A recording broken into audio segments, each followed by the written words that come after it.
То есть вопрос культуры вы дальше будете продолжать? Конечно, поднимать буду продолжать и продвигать, что она нужна, она важна, и важна идеологически. Я каждый раз привожу пример, как у меня внучка, вы знаете, ей сейчас 2,5 года.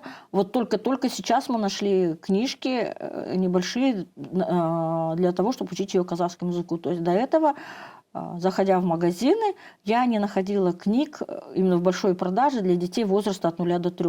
Сейчас я их нашла, но это, опять же, небольшая типография частная в Алма-Аты, которая издает. Девочки сами, окончив вуз, нашли нишу. Это небольшой тираж, его еще нет в большом тираже, но этого мало. Вот такие проекты надо искать, и вот такие проекты финансировать, а не финансировать огульно.